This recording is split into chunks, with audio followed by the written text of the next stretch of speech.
1.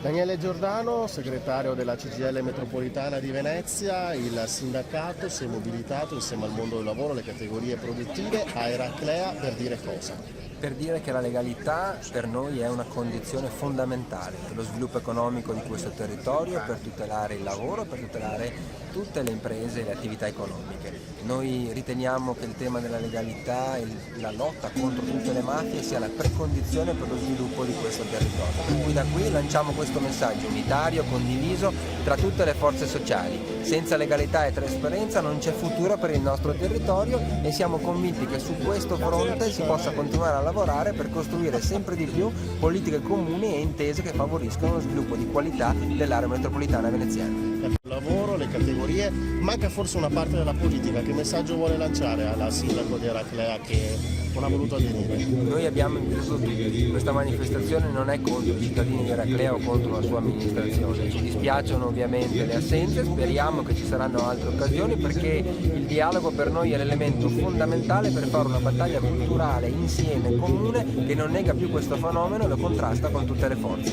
Grazie. Igor Bonatesta, segretario provinciale della UIL di Venezia, a Eraclea per dire cosa?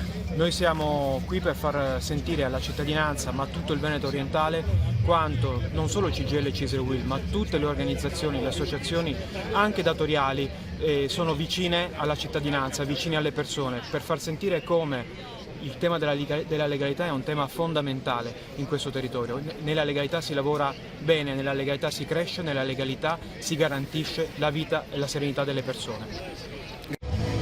Michele Zanocco, segretario provinciale della CISL di Venezia, qui a Eraclea per manifestare per la legalità. Il mondo del lavoro necessita la legalità.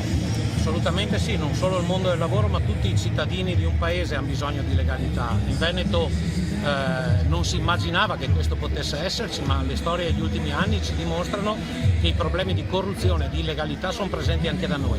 Negare il problema significa negare un fatto concreto che invece esiste e che la magistratura ci sta dimostrando che ha la necessità di andarlo ad esplorare. Noi non siamo qua a condannare nessuno, siamo a favore della legalità, lo vogliamo dire ad alta voce, lo vogliamo dire tutti assieme.